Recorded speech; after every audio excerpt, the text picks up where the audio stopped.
الحمد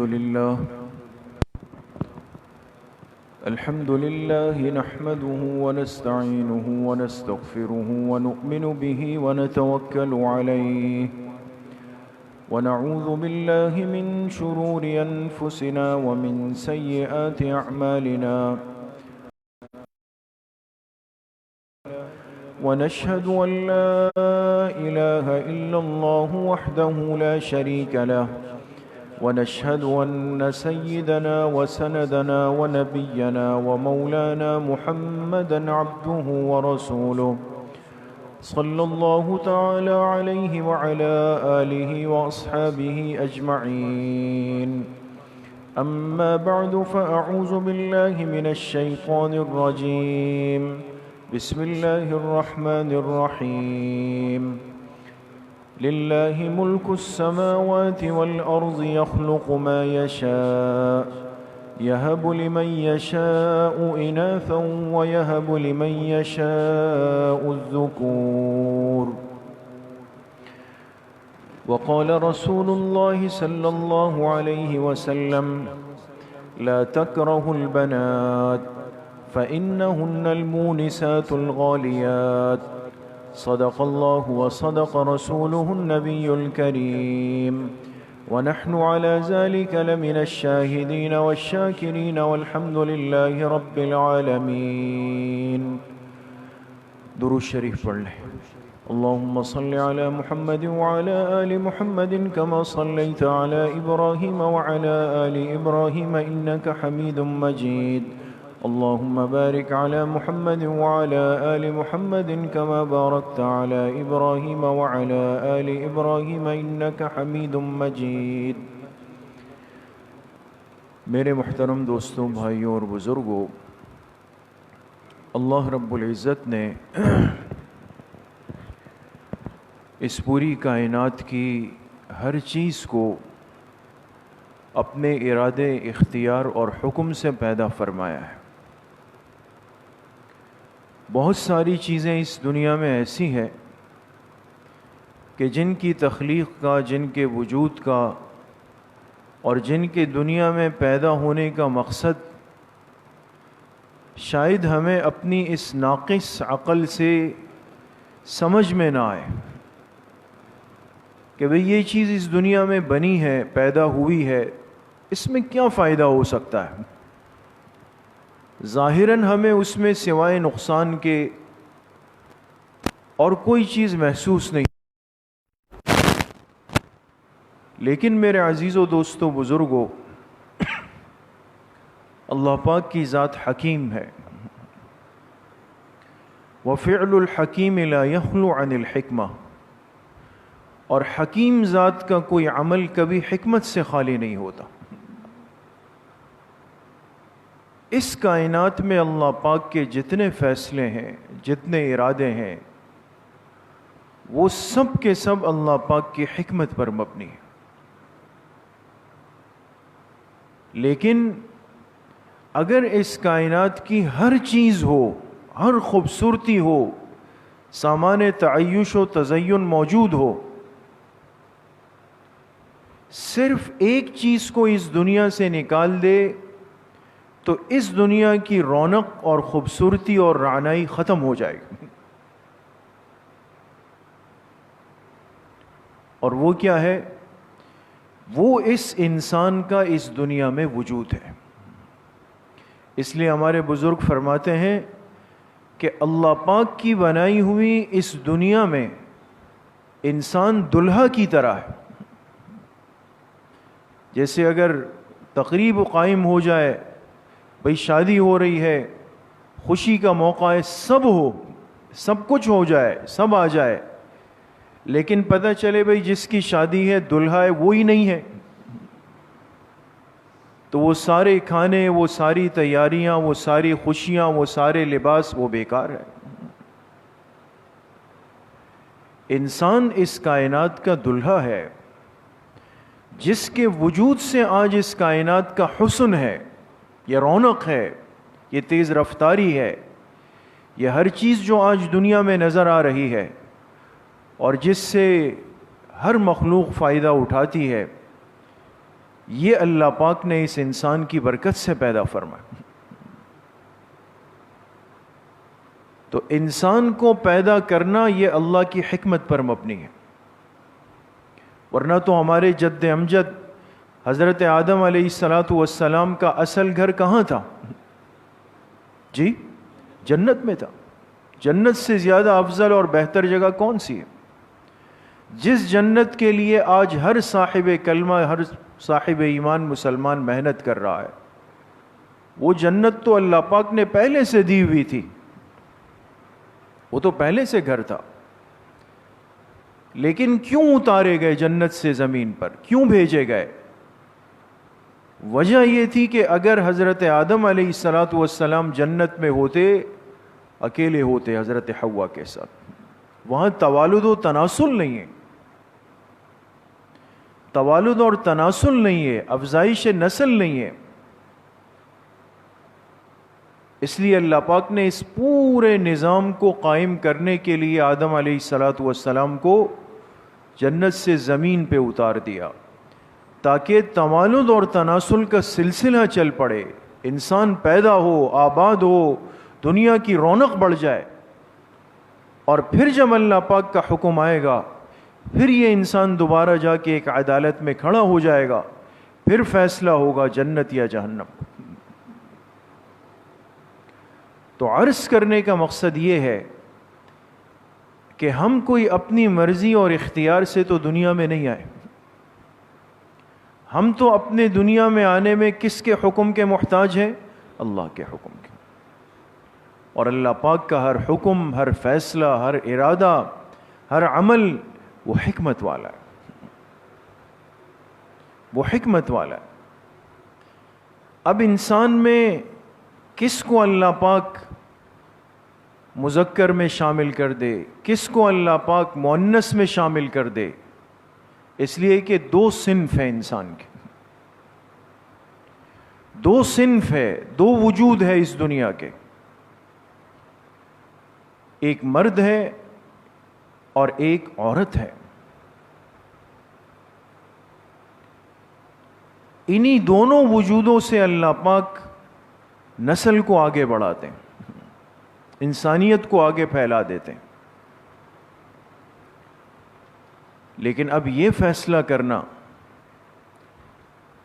کہ پانی کے نطفے میں، قطرے میں حکم اللہ کا ہو جائے کہ اس نے بننا ہے، اس کو وجود ملنا ہے، اب یہ وجود مذکر بنے یا مؤنث بنے، لڑکا بنے یا لڑکی بنے، یہ سب کس کے فیصلے کے محتاج ہے؟ اللہ کے.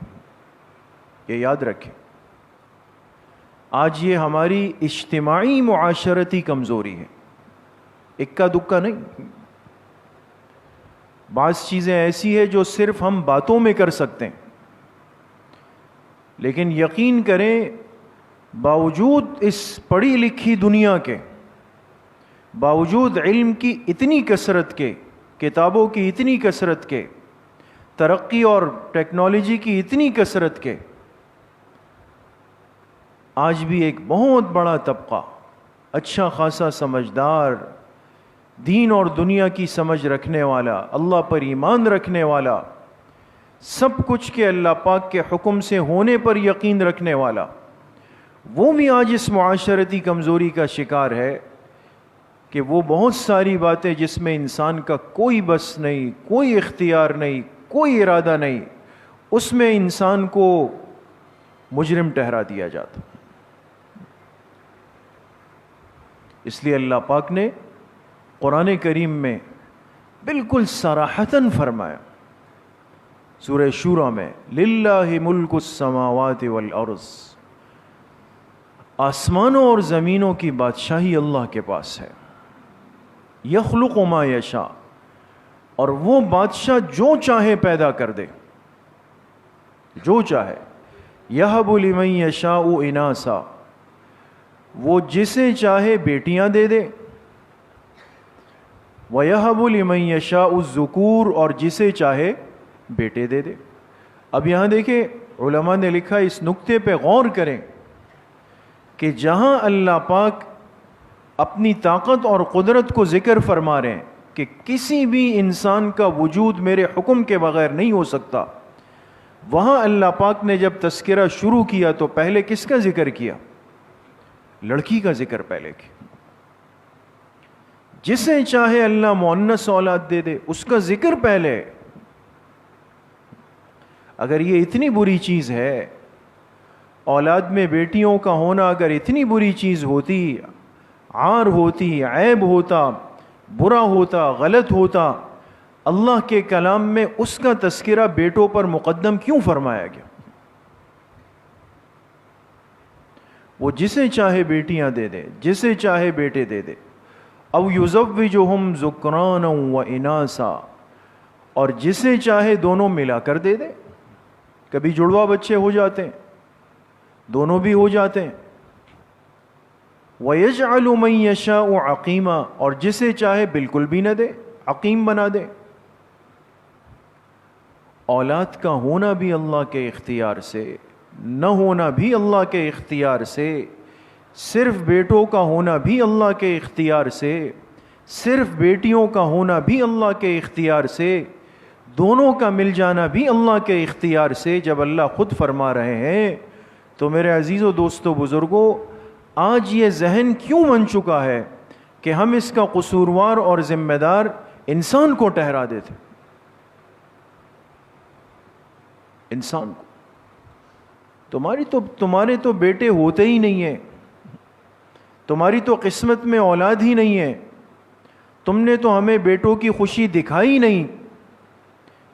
یہ جاہل گنوار اور لوگوں کی بات نہیں کرنا ہوں دوستو، شہروں میں رہنے والے، اچھے خاصے دین کی سمجھ رکھنے والے، دنیا کا تیز ترین ذہن رکھنے والے، ایک ایک نوٹ کی گنتی اور فرق سمجھنے والے، وہ بھی یہ تانے آج دیتے ہیں۔ مقصد یہ کہ سارا قصور اس عورت کا ہے یا اس مرد کا ہے کہ یہ اپنی مرضی اور اختیار سے اولاد پیدا نہیں کر رہا، یا یہ اپنی مرضی اور اختیار سے بیٹے پیدا نہیں کر رہا۔ یہ وہ معاشرتی کمزوریاں ہیں جس نے جڑیں بنا لی۔ اس لیے جو واقعات ہوتے ہیں، ابھی آپ نے سنا کچھ دن پہلے ایک کتنے شقی القلب انسان نے اپنے 7 دن کی بچی کے جسم میں 5 گولیاں اتار دی۔ 7 دن کی پہلی اولاد ہے، معصوم بچہ تو ماں بھی ہر ایک کے گود میں نہیں دیتی، کہتے بھی تم غلط پکڑ لو گے، اس کا بازو اتر جائے گا، تکلیف ہوگی۔ اس گود کے بچے کو تو بڑے بھی بڑی حکمت سے اٹھاتے ہیں، اور یہ دل کس طرح پتھر دل ہوگا کہ اپنے وجود سے بننے والے اس معصوم وجود کے جسم میں وہ بارود اتار دی۔ اس لیے میرے عزیز و دوستو، بزرگوں، جناب نبی کریم صلی اللہ علیہ وسلم نے پیشن گوئی فرمائی، لَتَتَّبِعُنَّ سُنَنَ مَنْ كَانَ قَبْلَكُمْ، فرمایا یاد رکھو میری امت کا جو آخری وقت ہوگا یہ ضرور بالضرور پچھلوں کے طور طریقوں پر عمل کرے گی، جاہلیت کے طور طریقے۔ ایک جاہلیت کا طریقہ وہ ہے، وہ بھی آپ کے سامنے آیا کہ عورت بے پردہ ہو کر، بے حجاب ہو کر، سر ننگا کر کے، جسم جتنا کھول سکے کھول کے، وہ بھی مطالبہ کر رہی ہے، جی مجھے آزادی دی جائے۔ آپ کے سر پہ دوپٹہ نہیں ہے، آپ کے جسم پہ برقع نہیں ہے، آپ کے گلے میں اسکارف نہیں ہے، کچھ بھی نہیں ہے، اور آپ کو کیا آزادی چاہیے؟ اور کس چیز کی آزادی کا مطالبہ ہے؟ لیکن یہ ہونا ہے، کیوں؟ وَلَا تَبَرَّجْنَ تَبَرُّجَ الْجَاهِلِيَّةِ الْأُولَى، بات کو سمجھیں دوستو، یہ بھی جہالت ہے۔ قرآن کریم میں اللہ پاک کا ارشاد ہے، عورتوں کو مخاطب کیا، فرمایا جاہلیت اولا، پہلی جاہلیت کی عورتوں کی طرح آزاد بے پردہ ہو کر باہر مت گھومنا، بے پردہ بے حجاب بے ستر ہو کر راستوں میں گھومنا، اس کو اللہ پاک نے جاہلیت اولا فرمایا۔ آج سمجھ نہیں، شعور نہیں. باطل نے اتنی محنت کی کہ دماغ پہ پردہ ڈال دیا. اس چیز کو آزادی سمجھا، اس کو اپنا حق سمجھا، اس کو اپنی ترقی سمجھا، جس کو اللہ کے پاک کلام نے جاہلیت فرمایا. وہ بھی جاہلیت کا ایک نمونہ ہے، وہ بھی اللہ پاک نے ہمیں دکھایا. اور ایک جاہلیت کا نمونہ یہ ہے، فرمایا جو پہلوں نے کیا وہ میری امت کا آخری طبقہ کرے گا. اس لیے کہ آپ علیہ الصلاۃ والسلام جس معاشرے میں تشریف لائے تو آپ نے سنا کہ وہ جاہلیت کے لوگ اپنے گھروں میں بیٹیوں کی پیدائش کو عیب اور عار سمجھتے تھے. وہ عار سمجھتے تھے، حالانکہ یہ نہیں سوچا کہ اگر بیٹی کا وجود عار ہے تو میں کہاں سے آیا ہوں، اگر بیٹی نہ ہو تو میں کہاں سے ہوں. بیٹا چاہیے، بیٹا چاہیے، کس سے چاہیے؟ آپ جو بیوی آپ کے نکاح میں ہے، کیا وہ عورت نہیں ہے؟ کیا وہ لڑکی نہیں ہے؟ کیا وہ بچی نہیں ہے؟ جب اسی کے ذریعے سے آپ کو بیٹا چاہیے اور وہ خود ایک عورت ہے، اللہ پاک نے اشارہ کر دیا کہ تم اولاد کے وجود میں ایک عورت کے وجود کے محتاج ہو، اس کے بغیر نہیں چل سکتے. یہ جاہلیت کا طریقہ. آپ جس معاشرے میں تشریف لائے وہاں بچیوں کو زندہ دفنا دیتے تھے، زندہ، عیب اور عار سمجھتے تھے، ان کو زندہ درگور کر دیتے تھے. اس لیے آپ علیہ الصلاۃ والسلام کی خدمت میں ایک شخص آئے اسلام قبول کرنے کے لیے، لیکن کیا عرض کی کہ میں اسلام قبول کرنا چاہتا ہوں لیکن مجھ سے جرم اتنا بڑا ہوا ہے کہ مجھے نہیں لگتا اللہ پاک مجھے بھی معاف فرما دے. آپ نے پوچھا کیا ہوا؟ فرمایا کہ ہم جب جاہلیت کے زمانے میں تھے تو ہم اپنے گھر میں بچیوں کی پیدائش کو عار سمجھتے تھے. اگر کسی کے گھر بچی پیدا ہو گئی لوگ اس کو طعنہ دیتے تھے، وہ لوگوں سے منہ چھپاتا پھرتا تھا. قرآن کریم میں اللہ پاک نے اس پورے منظر کو بیان کیا. وَإِذَا بُشِّرَ أَحَدُهُمْ بِالْأُنْثَى ظَلَّ وَجْهُهُ مُسْوَدًّا وَهُوَ كَظِيمٌ. جب ان میں سے کسی کو خوشخبری سنائی جاتی بیٹی کی، مبارک ہو آپ کے گھر بیٹی ہوئی ہے، ظَلَّ وَجْهُهُ مُسْوَدًّا، تو اس کا چہرہ سیاہ پڑ جاتا، وَهُوَ كَظِيمٌ، دل غم کے اندر مبتلا ہو جاتا. يَتَوَارَى مِنَ الْقَوْمِ مِنْ سُوءِ مَا بُشِّرَ بِهِ، اور اپنے لوگوں سے، اپنی قوم سے سارا دن منہ چھپائے پھرتا کہ ان لوگوں کو کیا منہ دکھاؤں گا. اندازہ لگائیں دوست، ہم آج اس مبارک دین کی قدر نہیں کرتے جس نے ہمیں انسان اور انسانیت کی زندگی کے طریقے سکھائے، جس نے عورت کو اتنی عظمت اور اتنا مقام دیا کہ آج کے ماں باپ کے سامنے اگر بیٹیوں کے فضائل آ جائیں، پتہ چل جائے، تو ہر شخص دعا کرے کہ اللہ مجھے بیٹیوں کی نعمت سے نواز دے.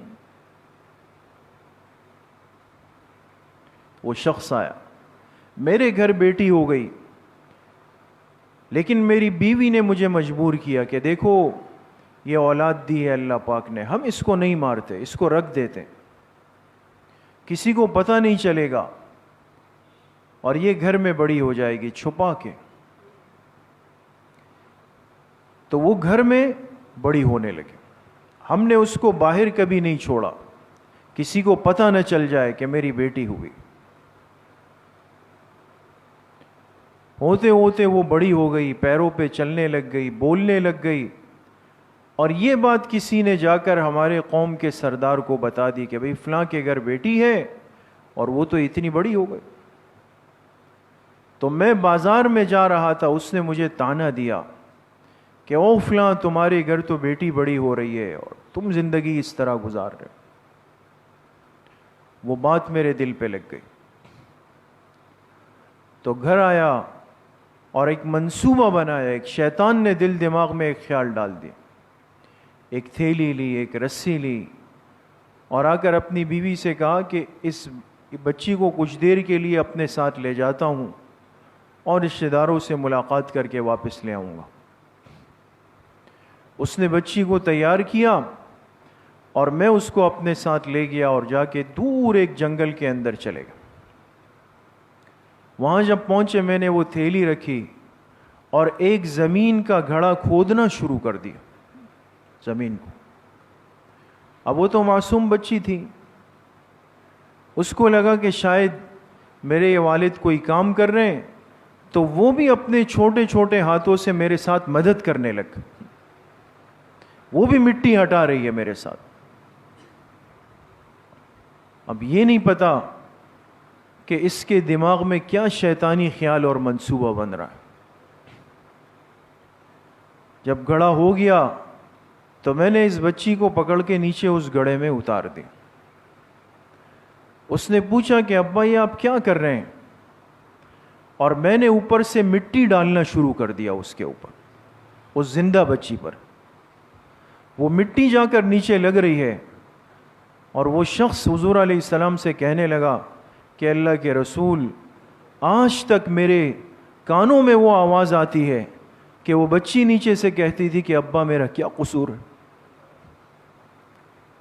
میرا کیا قصور ہے، آپ کیوں مجھے اس مٹی کے نیچے دفنا رہے ہیں؟ ہوتے ہوتے ہوتے فرمایا وہ گڑھا بھر گیا مٹی سے اور وہ آواز اس کے نیچے دب گئی، ختم ہو گئی۔ لیکن اس کے بعد سے ایک رات ایسی نہیں گزری کہ جس میں وہ بچی میرے خواب میں نہ آئی، اور وہ مجھے کہتی ہے کہ قیامت کا دن ہوگا اور میں آپ کو ہاتھ سے پکڑ کر اللہ کے سامنے پیش کروں گی کہ اللہ اس سے پوچھو میرا قصور کیا تھا۔ صحابہ فرماتے ہیں یہ شخص واقعہ سنا رہا تھا اور آپ علیہ الصلاۃ والسلام زاروں قطار رو رہے، زاروں قطار، اتنا روئے کہ آپ کی داڑھی مبارک سے آنسو نیچے ٹپکنے لگ گئے۔ آپ نے فرمایا او ظالم، تم نے اس بچی کا احساس نہیں کیا، قیامت کے دن اللہ پاک کو کیا جواب دو؟ آج میرے عزیزوں دوستوں بزرگوں وہ جاہلیت کے نمونے اور وہ واقعات آج ہمارے سامنے ہیں، اور اس کا سبب میں نے عرض کیا یہ کوئی انفرادی کوئی حادثاتی جذباتی واقعہ نہیں ہے۔ افسوس کی بات یہ ہے کہ ہم ایک ذہنی ماحول ایسا بنا چکے ہیں کہ ہر ایک دوسرے کو طعنہ دینے میں بہت جری ہو چکا ہے۔ کیا یہ اولاد دنیا میں لانا یہ شوہر بیوی کے اختیار میں؟ کیا اپنے لیے منتخب کرنا کہ جی مجھے اب بیٹا ہو جائے، اب بیٹی ہو جائے، اب جڑوا ہو جائے، کیا یہ شوہر بیوی کے اختیار میں؟ کبھی بڑوں کے طعنے، کبھی خاندان کے طعنے، کبھی اپنوں کے طعنے، کبھی غیروں کے طعنے، یہ وہ زہریلے کلمات ہیں دوستو جو کسی کو ان غلط فیصلوں پہ آمادہ کر دیتے اور یہ ظلم ہو جاتا۔ تو ایسا کرنے والا جس کا حصہ ہے وہ بھی پکڑ سے نہیں بچے گا۔ اس لیے خدا را میرے دوستو بزرگوں، دین کے اس شعبے کی سمجھ آج اپنے اندر پیدا کرنے کی ضرورت ہے۔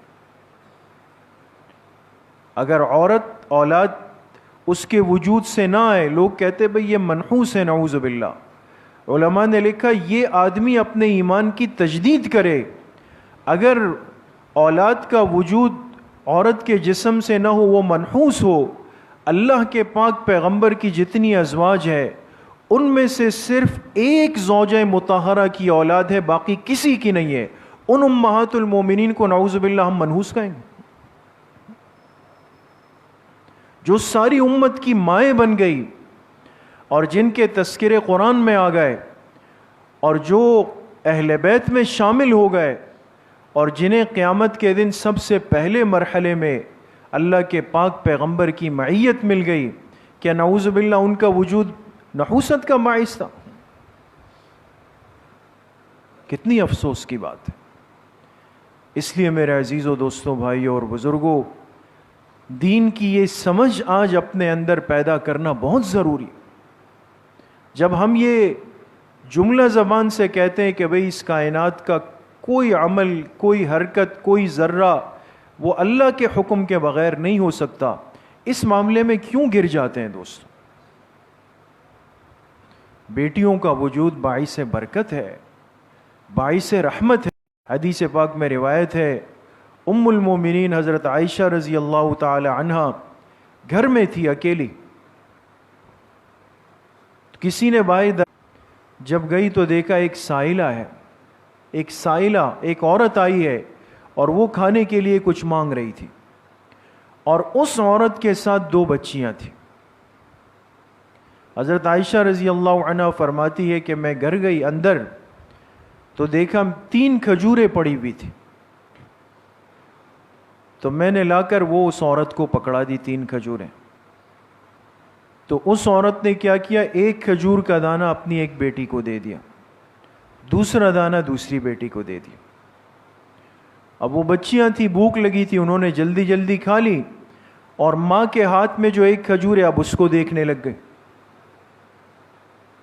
تو ماں نے کیا کیا، اس کھجور کے 2 ٹکڑے کیے، ایک اس بیٹی کو دے دیا، ایک اس کو دے دیا، خود کچھ نہیں کھایا، اور مجھے دعا دے کے چلی گئی۔ جب حضور علیہ الصلوۃ والسلام گھر تشریف لائے تو میں نے عرض کیا، اللہ کے رسول صلی اللہ علیہ وسلم آج تو ایک عجیب بات ہو گئی، ایک عورت آئی سوال کرنے اور 3 کھجوریں دی، میرے دماغ میں تھا کہ ایک ایک تینوں بانٹ لیں گی، لیکن ماں نے بچیوں کو پہلے کھلایا اور پھر بھی ان کی بھوک نہیں مٹی، ماں کو دیکھ رہی تھی، اس نے وہ کھجور بھی آدھی آدھی کھلا دی۔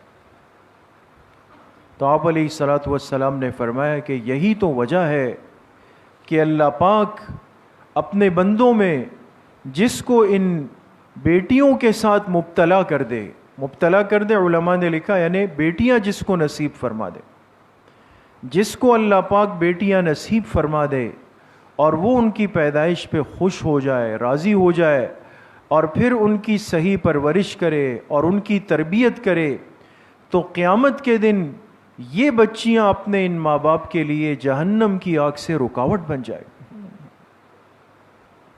یہ رکاوٹ بن جائیں۔ اور ایک روایت میں آتا ہے آپ علیہ الصلوۃ والسلام تشریف فرما تھے اور آپ نے فرمایا جس کو اللہ پاک نے 3 بیٹیاں دی، یکے بعد دیگرے 3 بیٹیاں ہوئی، اور اس نے ان بیٹیوں کو بڑا کیا اور ان کے خوراک کا، ان کے لباس کا انتظام کیا، اور بالغ ہونے کے بعد مناسب جگہ ان کا رشتہ کر دیا، تو یہ 3 بچیوں کی پرورش کرنا یہ اس ماں باپ کے لیے جنت میں داخلے کو واجب کر دیں۔ ایک صحابی بیٹھے ہوئے تھے، کھڑے ہو گئے، فرمایا اللہ کے رسول صلی اللہ علیہ وسلم میری تو 2 بیٹیاں ہیں۔ تو آپ نے فرمایا جس کی 2 بیٹیاں ہوں اور وہ اس طرح کا معاملہ کر لے گا، یہ 2 بیٹیاں بھی اس کے لیے جنت کو واجب کر دیں۔ پھر ایک صحابی کھڑے ہو گئے، اے اللہ کے رسول صلی اللہ علیہ وسلم میری 1 بیٹی ہے، کیا میرے لیے بھی؟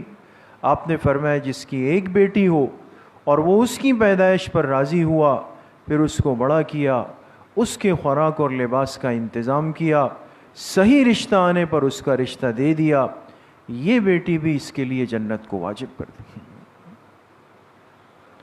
تو بیٹیوں کا وجود تو باعث مغفرت ہے، جن کی برکت سے اللہ پاک قیامت کے دن جہنم سے بچائیں گے، جنت میں داخل کریں گے۔ یہ انسان آج اتنا شقی القلب کیسے ہو گیا؟ اس کا یہ دل سل کیوں بن گیا دوستو؟ کیوں پتھر دل ہوگا؟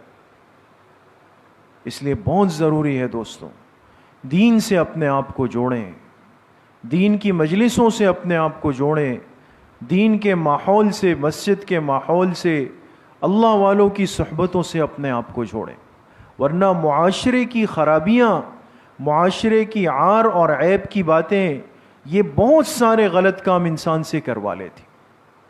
اللہ پاک مجھے بھی آپ سب کو صحیح عمل کی توفیق نصیب فرمائے۔ الحمدللہ رب العالمین والصلاة والسلام علی سید الانبیاء والمرسلین سیدنا و مولانا محمد وآلہ واصحابہ اجمعین۔ یا اللہ یا ارحم الراحمین، ہمارے صغیرہ کبیرہ ظاہراً باطناً ہر طرح کے گناہوں کو معاف فرما دے. یا اللہ پوری امت کے گناہوں کو معاف فرما دے. حضور علیہ الصلاۃ والسلام کی صحیح اور سچی محبت نصیب فرما دے. پوری زندگی اتباع سنت میں گزارنے کی توفیق نصیب فرما دے. یا اللہ معاشرے کی رائج کمزوریوں سے، خرابیوں سے، ظلم اور زیادتی سے یا اللہ پوری امت مسلمہ کی حفاظت فرما دے. یا اللہ بچوں اور بچیوں کے حقوق کو سمجھنے کی یا اللہ ہم سب کو توفیق نصیب فرما دے. جتنے بیمار گھروں میں ہیں، اسپتالوں میں، سب کو شفائے کامل عاجل نصیب فرما دے. جتنے مرحومین مرحومات دنیا سے چلے گئے یا اللہ سب کی مغفرت فرما دے. ہم سب کا خاتمہ بالایمان و بالخیر نصیب فرما دے. ہماری دعاؤں کو اپنے فضل و کرم سے، فضل و رحمت سے اپنی بارگاہ میں قبول و منظور فرما دے. وصلی اللہ وسلم علی نبینا محمد وآلہ واصحابہ اجمعین برحمتہ.